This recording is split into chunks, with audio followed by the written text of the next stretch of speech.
EWS,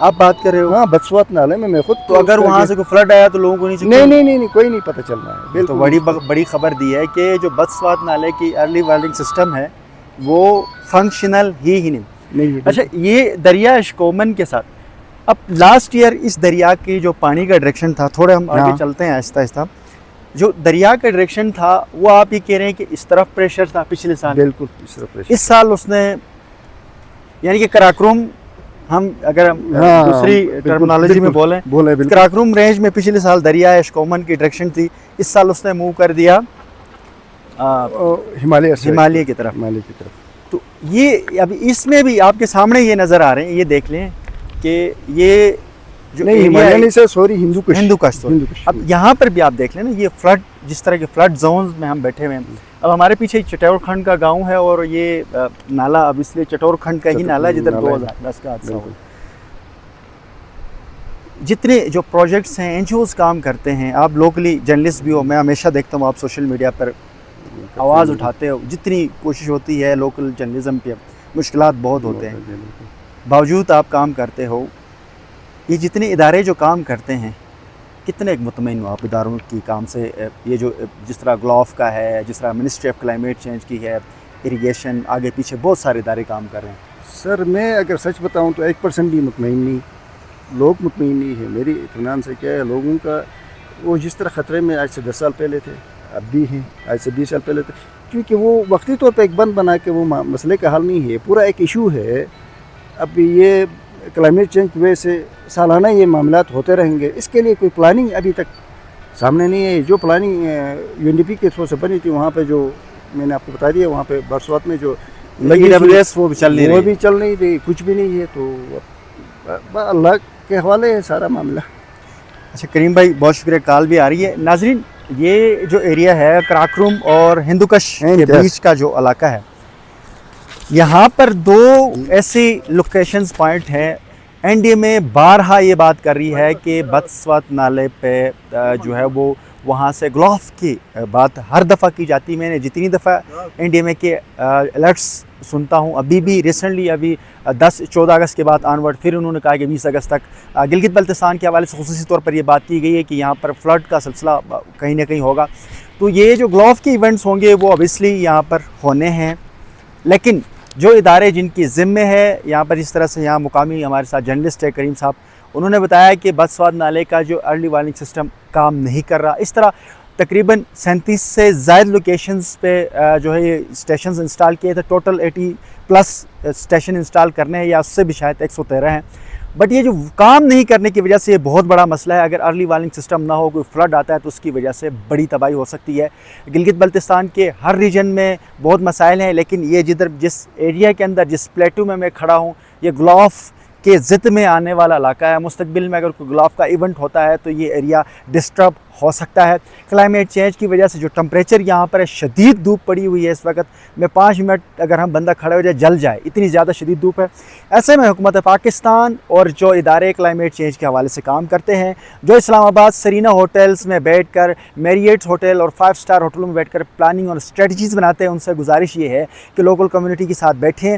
وہاں پر ورکشاپوں میں اپنے 75% بجٹ ضائع کرنے کے بجائے اس بجٹ کو آپ لے کر آئیں، لوکل کمیونٹی پر انویسٹ کر لیں. بڑے بڑے گاڑیوں پر خرچ کرنے کے بجائے، ہوٹلوں میں کروڑوں روپیہ لگانے کے بجائے لوکل کمیونٹی کے اوپر ہمیں خرچ کرنے کی ضرورت ہے. لوکل کمیونٹی اگر امپاور ہوگی، لوکل کمیونٹی کے مسائل حل ہوں گے تو یہ جتنے بھی ڈیمیجز سے بچیں گے. ہر دفعہ فلڈ آتا ہے، گلوف کا ایونٹ ہوتا ہے، کلاؤڈ برسٹ ہوتا ہے، اس کے بعد ایمرجنسی نافذ کی جاتی ہے، وہ پیسے اپنے جیب خرچی کے لیے لگائے جاتے ہیں. اس سے بہتر یہ ہے کہ آپ وقتی طور پر پری پلاننگ کام کر لیں. آپ جو بلاسٹ ہے، کسی بھی گلوف ہے، کوئی بھی ایونٹ ہے، اس سے پہلے اپنے آپ کو تیار رکھیں تاکہ جو عوام ہے وہ اس مسائل سے بچیں، مصیبت سے بچیں. گلوف کی وجہ سے ان کو کوئی ایفیکٹ نہ ہو. گلگت بلتستان کے عوام اس وقت شدید مسائل کا شکار ہے. غزر کے ایریاز کے اندر بھی بہت پرابلم ہے. اگر ایسے میں حکومت گلگت بلتستان، فیڈرل حکومت، خاص ڈاکٹر مصدق ملک صاحب، میں آپ سے مخاطب ہوں، اگر آپ ان چیزوں کو دیکھتے ہیں، آپ سمجھتے ہیں، آپ پڑھے لکھے بندے ہیں، تو جتنے پروجیکٹس جو اسلام آباد کے 5 اسٹار ہوٹلوں میں آؤٹنگ پہ لگتے ہیں، وہ انویسٹمنٹ آپ لوکل پہ کر لیں تاکہ یہاں کے لوگوں کے مسائل حل ہوں گے. مجھے اجازت دیجیے، اللہ حافظ.